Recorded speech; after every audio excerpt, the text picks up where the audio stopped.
அஸ்ஸலாமு அலைக்கும் அன்பான வணக்கம். ரைட், எங்களுடைய இன்றைய வீடியோவில் நாங்கள் என்ன பார்க்க போறோம்டா, எங்களோட கிளாஸ்ல நாங்கள் மிக முக்கியமான விஷயம் ஒன்று படித்தோம். என்ன விஷயம்டா, எங்களோட யூனிட் 4ல இதுவரைக்கும் வந்த பாஸ் பேப்பர் எஸ்சி, அதாவது நான் வந்து பிள்ளைகளே 2010 தொடக்கம் 2024 ஆண்டு வரைக்கும் வந்த யூனிட் 4ல உள்ள பிளான்ல உள்ள எஸ்ஏயை வச்சுக்கிறேன். இந்த எஸ்ஏ வந்த எஸ்ஏல அனலைஸ் இந்த யூடியூப் சேனல் நான் வந்து அப்லோட் பண்றேன். இது எல்லாரும் வடிவான செய்ய பிள்ளைகளை எல்லாம் நோட் பண்ணிக்கணும். ஏன் தெரியுமா, இதுக்கு போற வரக்கூடிய எஸ்ஏகளை நாங்க கெஸ் பண்ணி படிக்கக்கூடிய அமைப்புல நாங்க மாறும். ரைட், எங்களோட டிஸ்கிரிப்ஷன்ல நாங்க என்ன செய்யணும், ஃபுல்லா எங்களோட வாட்ஸ்அப் சம்பந்தமான கிளாஸ் டீடைல்ஸ் எல்லாமே போட்டிக்கிறோம். அது மட்டும் இல்லாம எல்லா விடயங்களும் எங்களோட ஃப்ரீ கிளாஸ் சம்பந்தமா எல்லாம் போட்டிக்கிறோம். எங்களோட அப்லிஃப்ட் ப்ராஜெக்ட் சம்பந்தமா எல்லா விடையும் இந்த யூடியூப்ல டிஸ்கிரிப்ஷன்ல போட்டிக்கிறோம். கட்டாயம் எல்லாரும் பார்த்து கொள்ளுங்க. ரைட், எங்களோட இதுக்கு வந்து கொள்வோம். ரைட், பாருங்க 2010 ஆண்டு பிள்ளைகளே தாவர வளர்ச்சி பதார்த்தம் சம்பந்தமான ஒரு எஸ்ஏ வந்து தாவர வளர்ச்சி பதார்த்தம் சம்பந்தமான 2010 தாவர வளர்ச்சி பதார்த்தம் சம்பந்தமான எஸ்ஏ வந்து 2011 ஆண்டு வந்து எஸ்ஏ எதாக இருக்கின்றா, அதாவது நீர்ட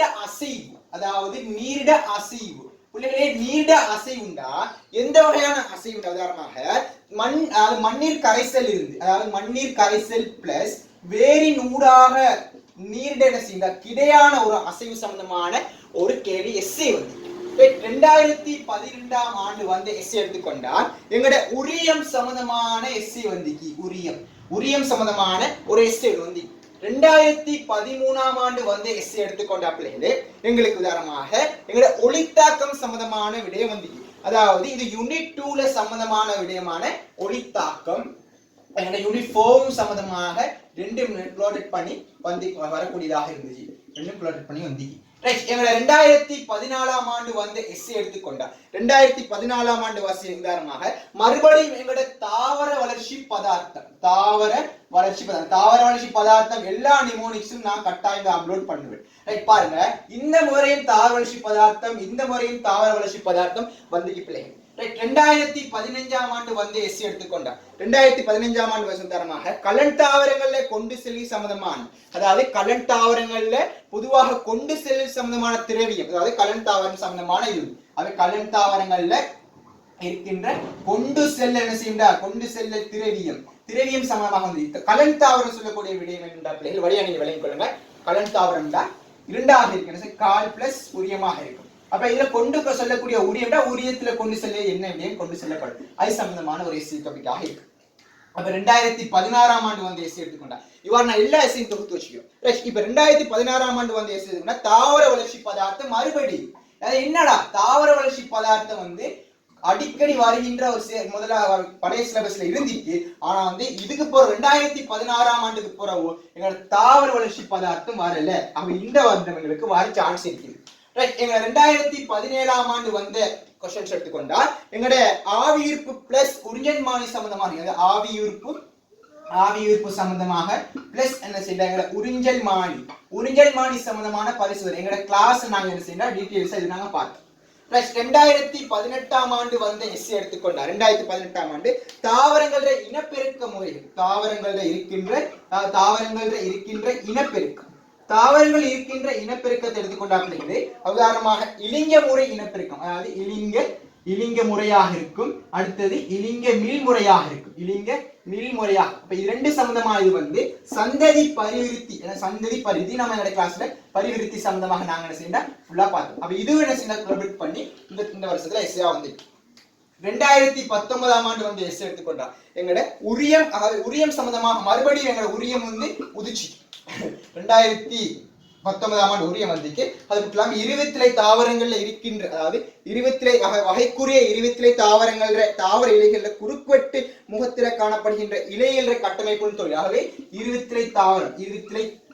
இருவித்திலை தாவரங்கள்ல குறுக்குவெட்டு சம்பந்தமான கட்டமைப்பு பிளஸ் தொழில்கள் இது ரெண்டு என்ன செய்ய ரெண்டும் வரக்கூடியதாக இருந்துச்சு. 2020 ஆண்டு வந்து எஸ்சி எடுத்துக்கொண்ட 2020 ஆண்டு பிள்ளைகளே எங்களுக்கு வந்துட்டு தாவரங்கள்ல ஒளியிட அசைவு, அதாவது தாவரங்கள் இருக்கின்ற ஒளியிட அளவு, தாவரங்கள் இருக்கின்ற என்ன செய்ய ஒளியிட அளவு சம்பந்தமான எஸ்சி வந்து, ஆகவே இது அழகா தாவரங்களோட தண்டுகள் வேர்கள் எல்லா விடயங்களும் கதைக்கக்கூடிய டாபிக்காக இருக்கக்கூடிய ஒரு எஸ்சி இருக்குது பிள்ளை. அடுத்து எங்க 2021ஆம் ஆண்டு வந்து எஸ்சி எடுத்துக்கொண்டா 2021ஆம் ஆண்டு எங்களுக்கு வந்து எஸ்சி என்ன எஸ்சிண்டா தாவரங்களோட அடிப்படை இலைவியல், அதாவது தாவரங்களில் காணப்படுகின்ற அடிப்படை என்ன செய்ய இலையத்தில கட்டமைப்பு தொழில், அதாவது தாவர இலையங்கள், தாவரங்களில் இருக்கின்ற இலையங்கள் என்ன செய்ய அடிப்படையாக இருக்கின்ற அதாவது கட்டமைப்பு என்ன செய்ய கட்டமைப்பு சம்பந்தமான ஒரு 3 விஷயம்.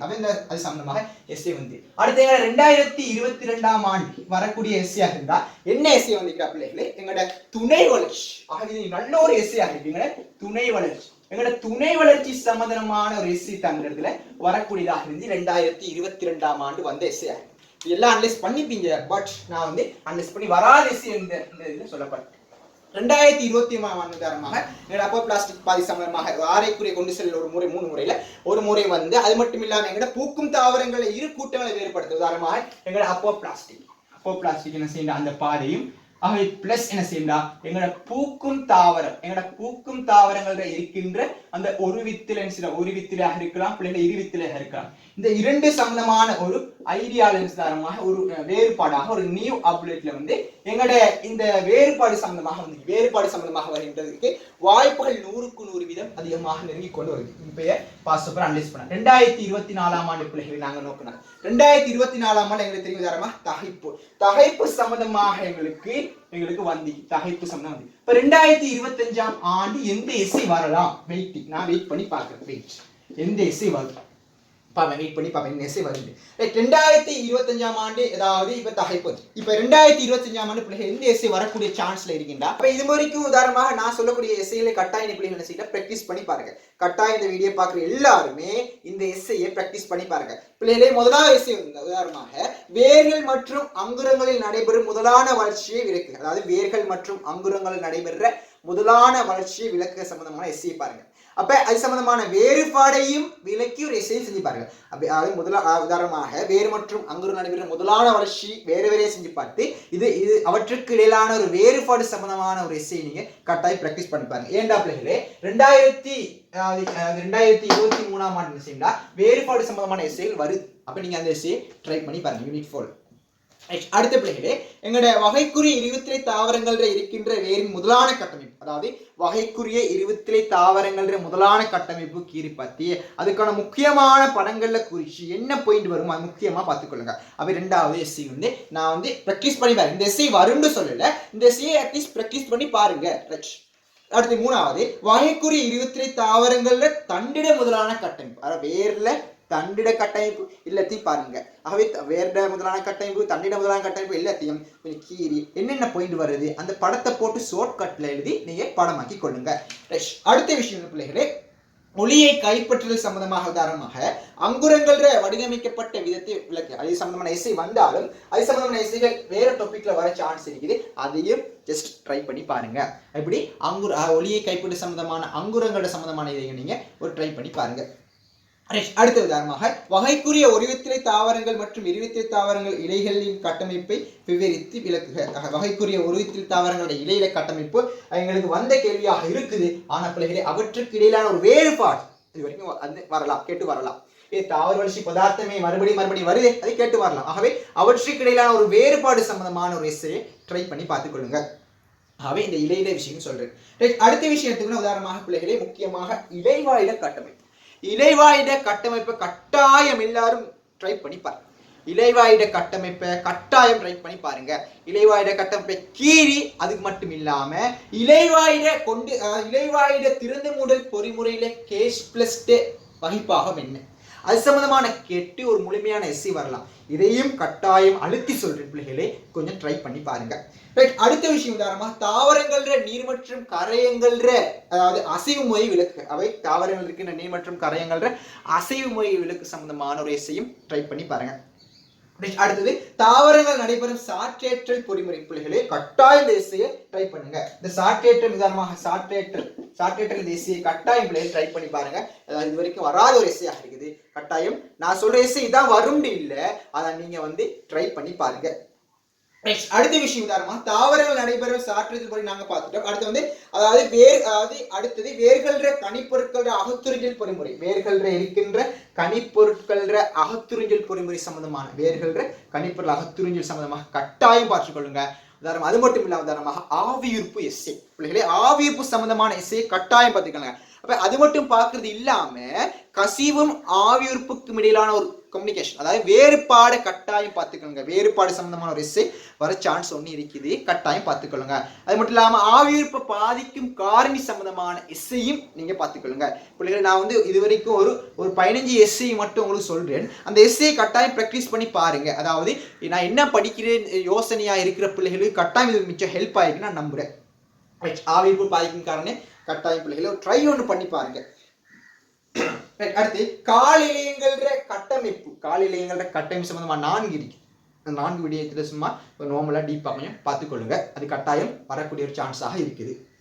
அடுத்து தாவரங்கள்ன்ற ஆரோக்கிய கொண்டு சம்பந்தமாக பாருங்க பிள்ளைகளே. ஆரோக்கிய பிளாஸ்டிக் பாதை ஒன்று வந்திக்குது, பட் உதாரணமாக முழுமையாக ஒரு கேள்வி வர சான்ஸ் ஒன்று, அதை கொஞ்சம் அதை மென்ஷன் பண்ணி பார்த்துக்கொள்ளுங்க. அடுத்து ஒளியுருவ பிறப்பு சம்பந்தமான செயற்பாடு செல்வாக்கு செலுத்துற காரணி, அது தகைப்புக்கு முன்னுக்குள்ள பகுதியை கொஞ்சம் ஒளியுருவ பிறப்பு சம்பந்தமாக பார்த்துக்கொள்ளுங்க. அதாவது அது முக்கியமான ஒரு சின்ன விஷயமாக இருக்குது. அது மட்டும் இல்லாம தாவர வளர்ச்சி பதார்த்தம் லாஸ்டா சொல்றேன். தாவர வளர்ச்சி பதார்த்தத்தை மறுபடியும் பார்த்துக்கொள்ளுங்க. அந்த பாயிண்ட் நிமோனிக்ஸ் மூலம் கட்டாயம் நான் அப்லோட் பண்ணுவேன். நான் இந்த வீடியோலேயே பல தடவை சொல்லிட்டேன். கட்டாயம் அந்த எஸ்ஸை ப்ராக்டிஸ் பண்ணிட்டு போங்க. இந்த மாதிரி உங்களுக்கு எக்ஸாம் செய்யக்கூடிய பிள்ளைகளுக்கு கட்டாயம் ஒரு மிச்சம் ஹெல்ப்பாக காணப்படும் என்று நான் நம்புகிறேன். நான் சொன்ன எஸ்ஸைகள் உதாரணமாக உங்களுக்காக ப்ராக்டிஸ் பண்ணி பார்க்கக்கூடிய ஒரு எஸ்ஸை தான். எங்களோட கிளாஸ்ல நான் வந்து சம்பந்தமாக சொன்னேன், பட் ஒரு யூடியூப்ல ஒரு வீடியோவும் அப்லோட் பண்றேன் எல்லாரும் காமனாக பார்த்துக்கொள்றதுக்காக. கட்டாயம் நான் சொன்ன எஸ்ஸையும் ப்ராக்டிஸ் பண்ணி பாருங்க. நான் சொல்லாத எஸ்ஸையும் வர சான்ஸ் இருக்குது. அதாவது இது சம்பந்தமான வாட்ஸ்அப்பில் இது வரைக்கும் வந்த எஸ்ஸை உங்களுக்கு நோட் பண்ணி போட்டு இதுக்கு வராத எஸ்ஸை நீங்க என்ன செய்ய சாய்ஸ் பண்ணி பாருங்க. கட்டாயம் பிள்ளைகள் என்ன செய்யுங்க, ஒவ்வொரு நாளும் ஒவ்வொரு எஸ்ஸையை செஞ்சு ப்ராக்டிஸ் பண்ணி பாருங்க. விடிய மார்னிங்ல நீங்க எஸ்ஸை ஒன்று ப்ராக்டிஸ் பண்ணா ஈவினிங் அந்த எஸ்ஸை எழுதிக்கொள்ளும். அந்த எஸ்ஸை நீங்க எப்படி எழுதணும்னா ஒரு நோட் எடுத்து நீங்க செய்ய வேண்டிய எஸ்ஸைகளை என்ன செய்யணும்னா ஒரு நோட் ஒன்று ஆரம்பத்தில் ஒரு எஸ்ஸை விளங்காட்டி படிங்க. படிச்ச பிறகு வருகின்ற எஸ்ஸைகளை ஒரு ஷார்ட் பேட்டர்னுக்கு மாத்துங்க. அதாவது ஒரு ரஃப் தாள் நோட்டுக்கு மாத்துங்க. ரஃப் நோட்டுக்கு நீங்க மாத்தின பிறகு உங்களோட அந்த ரஃப் நோட்ல அந்த எஸ்ஐல ஷார்ட் கட் முக்கியமான பாயிண்ட்ல எழுதி நீங்க எஸ்ஐ எக்ஸாமுக்கு வந்தா இந்த ரஃப் நோட்டை படிக்கக்கூடிய அமைப்புல ஒவ்வொரு எஸ்ஐக்கும் ஒரு ரஃப் நோட்டை உருவாக்குங்க. ஆகவே இதனால உங்களுக்கு மிச்சம் ஒரு ஹெல்ப் ஆகிருக்குன்னு நான் நம்புறேன். கட்டாயம் வரக்கூடிய எஸ்ஐக்கான ஷார்ட் கட்டை நான் கட்டாயம் வேற வீடியோக்களை அப்லோட் பண்ணுவேன். ஷார்ட் கட்ல எப்படி நீங்க எஸ்ஐ உதாரணமாக நினைவு வச்சு எக்ஸாமுக்கு நல்ல ஒரு பாயிண்ட்டை மறக்காம எக்ஸாமுக்கு சக்ஸஸ் பண்ற ஒரு அமைப்புல கட்டாயம் நான் வந்து இதை அப்லோட் பண்ணுவேன். இந்த எக்ஸாமுக்கு இடையில கூடிய காலங்களில் அப்லோட் பண்ணணும்னு சொல்லிக்கொள்றேன். சரி, அஸ்ஸலாமு அலைக்கும். இன்றைய வீடியோ நாங்கள் முடிச்சுக்கோம்.